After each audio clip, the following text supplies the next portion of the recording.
Hello hello, mwiriwe neza muraho, ndabasuhuje.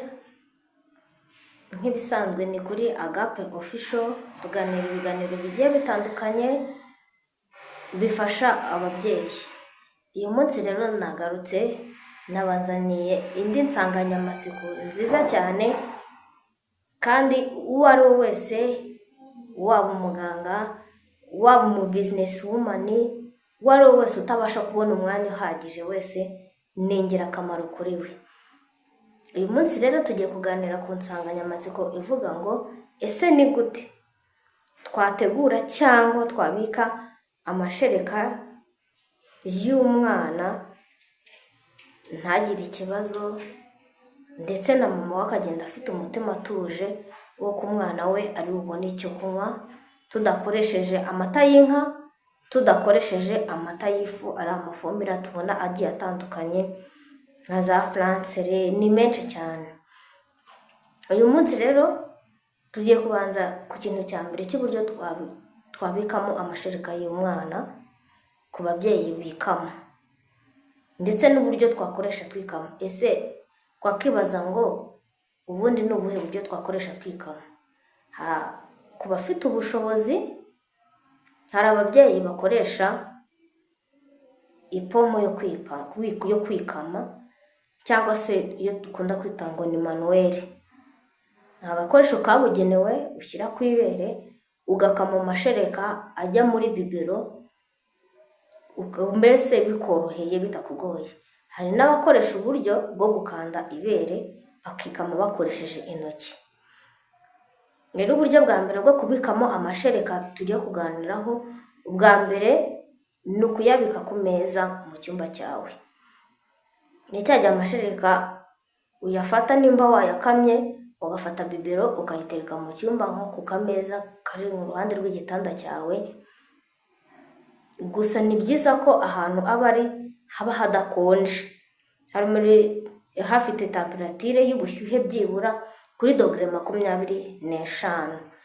Ayo mata washyize ku meza cyangwa se ayo mashereka washyize ku meza y'umwana ashobora kumara igihe kingana n'amasaha 4 kugera ku masaha 6. Nyuma y'icyo gihe si byiza kuyaha umwana, kuko aba yamaze guta agaciro, aba yamaze kuba ikindi kintu yapfuye, mbese twavuga ko yaba yapfuye. Uburyo bwa kabiri rero twagarukaho nuko ushobora no kuyabika muri firigo kuri dogere 6. Ushobora kuyabika muri firigo kuri dogere 4. Ayo mata rero ubitse muri firigo ashobora kumara igihe kingana byibura n'iminsi 3 kugera ku minsi 5. Ariko ntuyashyire kwa kundi ufata ibintu ukabiregeka mu muryango wa firigo, no, ukayashyiramo inyuma aho abasha kubona bwa bukonje, hatabasha kwangirika. Ubundi buryo bwa gatatu ni ugukoresha furiza. Amata yabitswe muri furiza ashobora kumara igihe cy'amezi kuva ku mezi 3 kugera ku mezi 6, bitewe n'ubwoko bwa furiza ufite.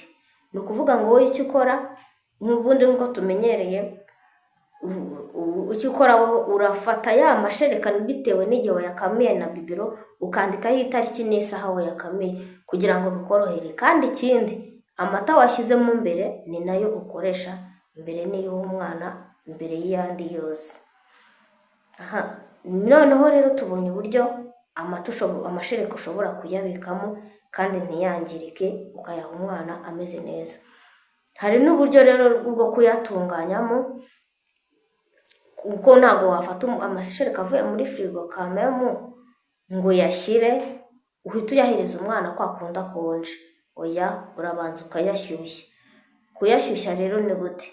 Uzafata ya mata uyashyire mu mazi ashyushye cyane, ariko ntuyashyire mu mazi akiri ku mbabura cyangwa se ku ziko arimo arabira. Ntabwo ari byiza, ni bibi. Noneho rero iyo uyashyize mu mazi ashyushye uyashyiramo byibura mu gihe cy'iminota 5 kugera ku minota 10, kugira ngo abe yafashe ubushyuhe buri natirere kandi ntashyuhe cyane, kuko uko uyashyira mu mazi abize ashyuha cyane niko agenda ata intungamubiri, ata umwimerere wayo. Ikindi kandi, irinde kuyashyira muri micro-onde. Micro-onde turabizi neza ko ishyushya shyushya ibyo kurya yego, shyushya ibyo kunywa, ariko wifata amata ngo uyashyushye muri micro-onde nk'uko twabibonye n'ubundi. Uko afata ubushyuhe bwinshi niko intungamubiri zitakara cyangwa se zikangirika. Icya gatatu ni uko mu gihe umaze guha umwana amashereka, birashoboka ko waha umwana amashereka wenda washyize muri bibiro nini ari menshi ntayanywe ngo ahita ayarangiza. Mu gihe rero umaze kuyamuha, ntabwo yemerewe kurenza isaha ngo wongere uyamuhe, kandi nanone ntiwemerewe kuyafata ngo asubize muri firigo wari wayakuye muri firigo, kuko aba yamaze kwangirika. Ushobora kuyaha umwana akamutera ikindi kibazo. Deja n'intungamubiri nk'uko tubizi neza, hari abantu bajya bavuga ngo ntabwo wafata fanta ngo uyikure muri firigo ngo imare andi amasaha iri hanze, nurangiza wongere uyishyire muri firigo. Bavuga ko iba yamaze guta agaciro, iba yapfuye, kuko ntabwo afata ikintu cyahuye n'ubukonje urongera uragishyuhije. Sintekereza ko byaba ari byiza.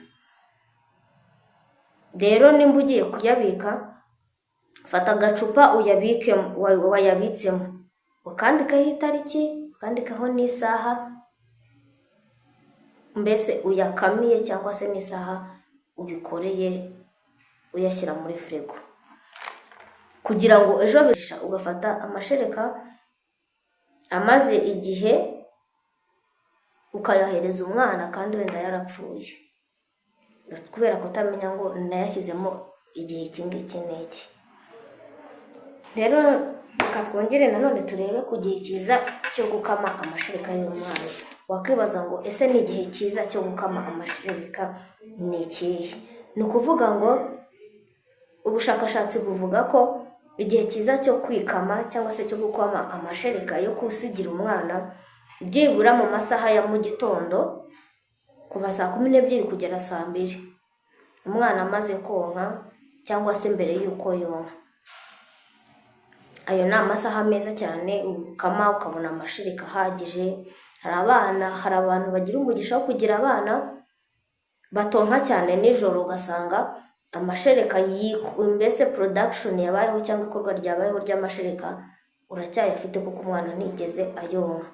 Rero ni byiza ko mu masaha ya mu gitondo aribwo wakama amashereka yo guha umwana. Ubona ko ari byiza ko wayakama mu gitondo. Ushobora kuyakama mbere y'uko umwana yonka, ushobora no kuyakama nyuma y'uko umwana amaze konka. N'ubundi hari abana baba ari abanebwe, yonka n'ubundi amashereka ntayamaremo mu ibere. Rero ni byiza ko birashoboka ko byaba atayamazemo, kuko n'ubundi nubwo itegeko rya OMS rivuga ko umwana ashobora konka ku ibere rimwe byibura konka iminota 10 kujya ku minota 20, abana benshi ntabwo iyo minota bayigeza. Rero n'ubundi amashereka aba akirimo. Icyo gihe rero niho uhera wongera kugira iki, wongera kwikama. Noneho rero hari n'ubundi buryo ushobora guteguramo ukavuga ati aya mashereka mbese nzajya nikama igihe kiniki. Ni byiza ko ugira igihe gihoraho cyo kwikama. Nimba wikama mu gitondo, tuvuge wikama mu gitondo saa 6 na nimugoroba, rero ugira igihe gihoraho cyo kwikama. We kuvuga ngo uyu munsi wikamye ejo ntiwikamye, cyangwa se uyu munsi wikamye mu gitondo saa 6 ntubikoze, nimugoroba ntubikoze.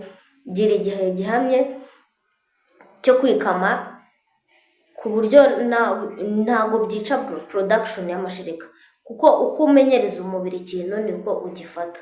Ni ukuvuga ngo nimba wimenyereje kwikama mu gitondo ntubikore, mu gitondo saa 6 na nimugoroba ntubikore. Ni ukuvuga ngo na production y'amashereka cyangwa se ikorwa ry'amashereka rigenda rigabanuka. Ni ukuvuga ngo umubiri wibwira ko nyine umwana utagikeneye amashereka menshi, kandi nyamara arayakeneye. Rero ni byiza ko ugira igihe. Ikindi twavugaho ni uko buri gihe uko umaze kwikama, hita ufata amashereka uhita uyashyira muri firigo aho wagennye kuyabika. Nimba ari muri firigo, nimba ari freezer, cyane ko kuyakamaho ukayashyira ku gitanda twabonye ko bitagira garanti nini, bitagira igihe kinini gihagije. Ikindi kintu ni uko nimba ushaka wenda kwikama nk'amashereka uzakoresha mu gihe cy'icyumweru, birashoboka ko washyiraho uburyo uzajya wikama buri munsi,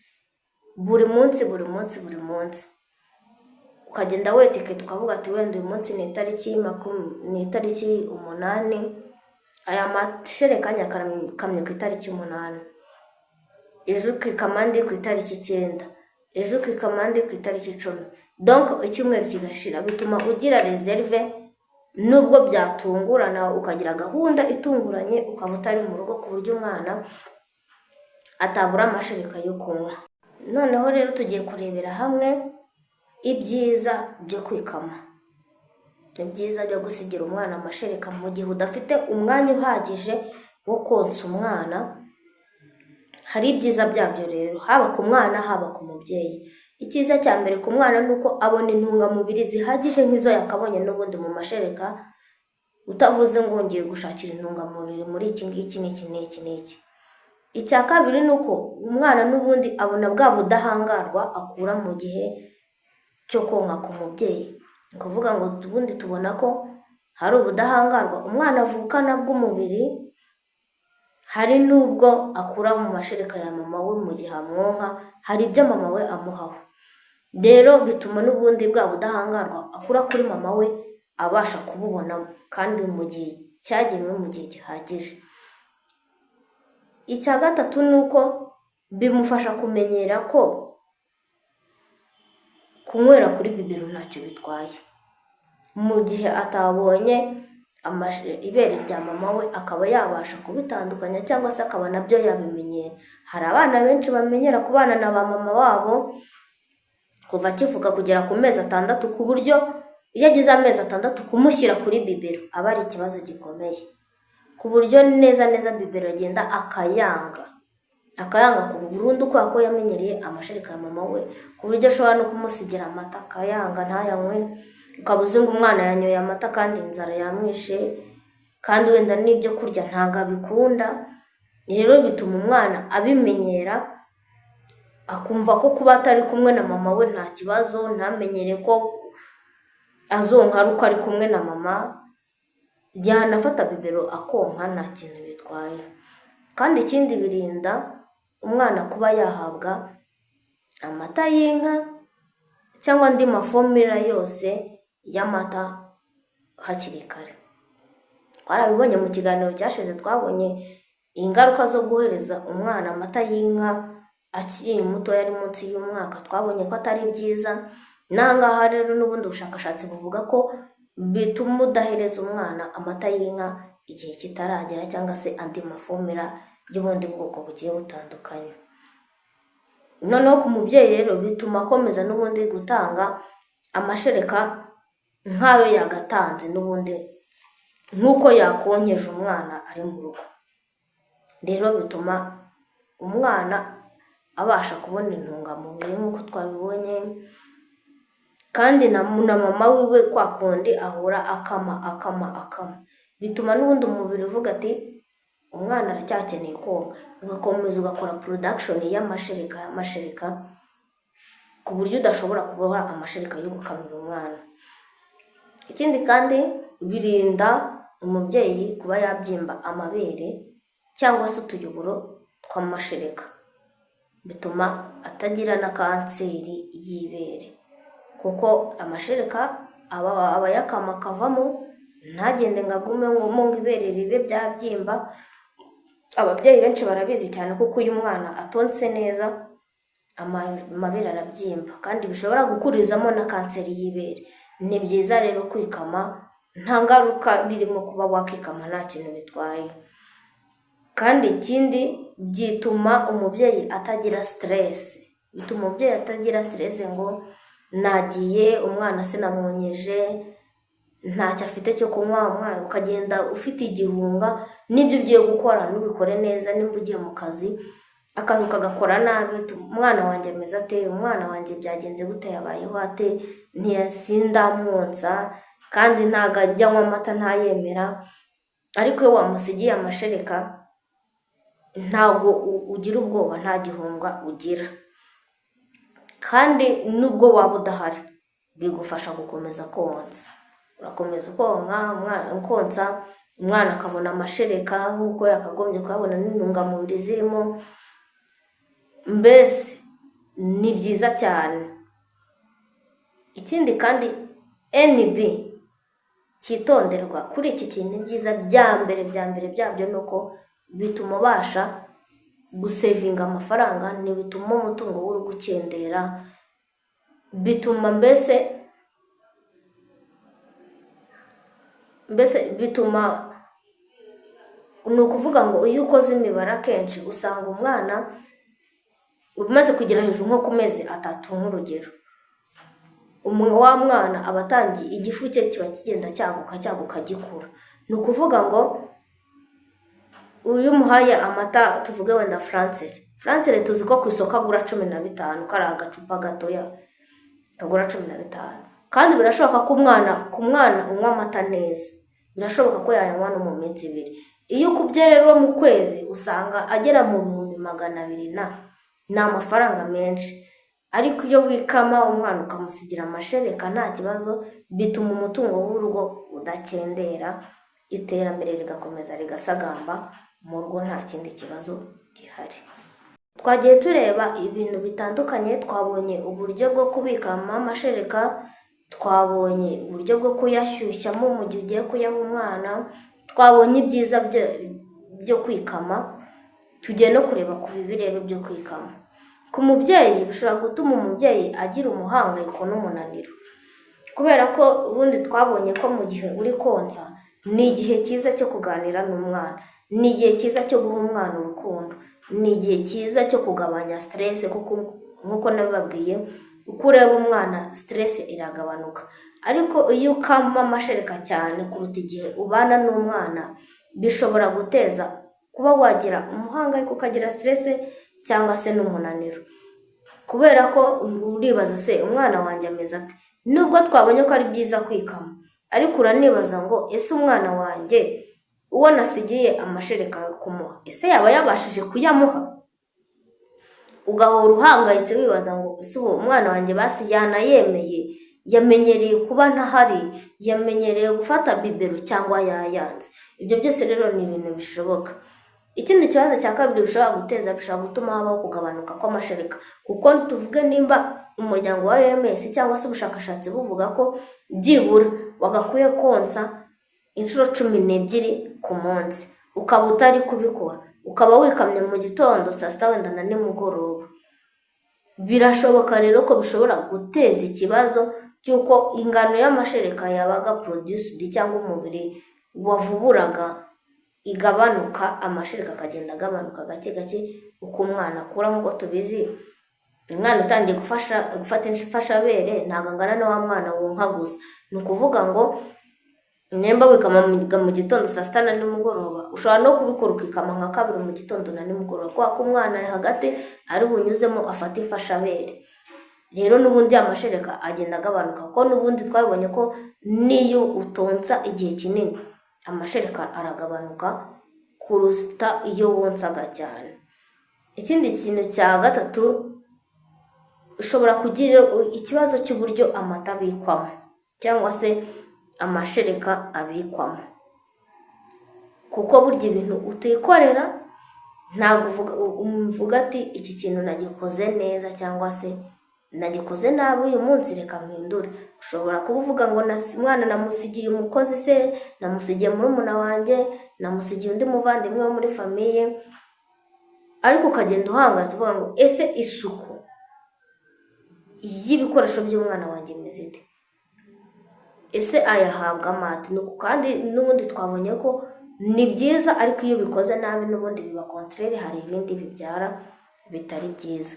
Ushobora nanone no kugira n'ingaruka yo kubyimba amabere, kwa ko umwana atabasha konka neza nk'igihe cyagenwe, atabasha konka bihagije, kuko kuba wonsaga mu gihe wonsaga wenda inshuro 12 ku munsi cyangwa inshuro 10 ku munsi, ukaba noneho uri gukamisha amata inshuro 3 ku munsi cyangwa inshuro 4, urumva nta na kimwe cya kabiri kirimo.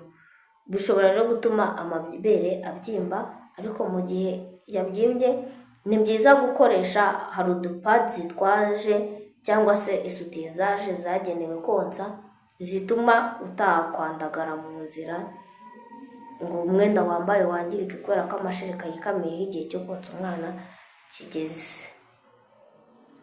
Ku mwana rero bishobora kumutera imbogamizi yo guhinduranya uburyo yafatagamo ibyo kunywa cyangwa se ibyo kurya. Ni ukuvuga ngo uko umwana umuhindurira, uyu munsi yonze ku ibere, ejo uramuhinduriye yonze kuri bibero, nawe bishobora kumucanga ntibimere neza. Biranashoboka ko umwana rero yakonka amashereka y'amakosa afite ikibazo. Ni byiza rero ko wigisha umuntu umurera uburyo azajya yamuhamo. Nimba twabonye ko nimba wayakuye muri firigo, uburyo yashyushyamo, utagomba kuyashyira mu mazi yabize cyane se, cyangwa ngo ushobora kuyasigira umuntu akavuga ati reka nishyire muri micro-onde kugira ngo byihute, kandi nyamara twabonye ko atari byiza. Rero bisaba ko ufata igihe ukamwigisha uko azajya abigenza. Nimba umuntu umusigiye umwana, ugomba kumwigisha n'uburyo amufatamo. Bishobora no guteza ikindi kibazo ku mwana, ko ashobora gufata amashereka mu gihe bidakwiye, mu gihe kidakwiye, mu gihe kitagenwe. Ugasanga nimba wetikese ko wayakoresheje igihe kingana gutya, yandi washyizemo mbere kuko atariyo yahereyeho amuha, ugasanga arapfuye arangiritse, yabona amashereka amushiranye agafata yandi amaze igihe kinini, bikaba byateza ubundi burwayi umwana, ama infection ndetse n'umubyeyi. Ibikoresho rero by'umwana ni byiza ko bikorerwa isuku. Ni byiza ko nawe mubyeyi wigirira isuku, uwo bihaye ngo abyiteho. Ni byiza ko mbese abigirira isuku, kuko utabyiseho ari wowe mubyeyi bizakugiraho ingaruka. Ushobora gukuramo ama infection, kuko nimba ukoresha manuel kandi ijya ku ibere, ushobora gukuramo ubundi burwayi bw'amabere butari bwiza, ndetse n'umwana nawe ashobora kurwara andi ma infection atari meza. Rero ingaruka ni nyinshi zo kwirinda. Gusa gukama amashereka ni byiza, ariko iyo bikoze nabi bivamo izindi ngaruka zitari nziza. Rero ikiganiro cyacu naha tugihiniye. Ubutaha tuziga n'uburyo bwo kwikama dukoresheje manuel ku batabizi, tuziga n'uburyo bwo gusukuramo ibikoresho by'umwana, ndetse n'ububiko bwabyo n'uburyo byakabitswemo. Ibyo rero byose ni ibintu bitandukanye tuzagenda turabera hamwe. Nababwiye ko Agape Official yaje kugira ngo turebere hamwe uburyo bwiza bwo kureramo abana, gufata neza umwana akagira ubuzima bwiza. Rero ibiganiro byacu nakagaruka, mukomeze mudukurikirane, mubirebe cyane. Nabonye ko umubare munini ari uw'abantu bareba batakoze subscribe. Nyabona nimukore subscribe, mudushyigikire, twubake umuryango nyarwanda, tubeho ubuzima bwiza buzira umuze, tugabanye indwara ziboneka cyane mu bana, zatewe n'ibintu byinshi bigiye bitandukanye. Nk'uko mubizi rero, ndi umuforomokazi, amazina yanjye murayazi. Rero ibiganiro byacu nakagaruka. Ugize ikibazo andika muri comment, ukore like, share, kugira ngo uko tuzajya dushyiraho ikiganiro ujye uhita ubibona, utibagiwe gukora kuri notification. Iyo wakoze subscribe, ukora kuri notification kukazogera, kugira ngo ikiganiro uko dushyizeho ikiganiro ukibone. Babyeyi rero munshyigikire, twubake umuryango nyarwanda, twigire hamwe ibidufasha, bifasha buri umwe wese ukurikira kuri iyi channel ya Agape Official. Ibiganiro rero byacu nakagaruka, mukomeze mutere commentaire, mubaze ibibazo. Ugize n'ikibazo cy'umwihariko, nimero yanjye mba nayishyize hasi nayipininze, wampamagara cyangwa ukanyandikira kuri WhatsApp tugafatanya. Murakoze rero, Imana ibahe umugisha. Ciao ciao.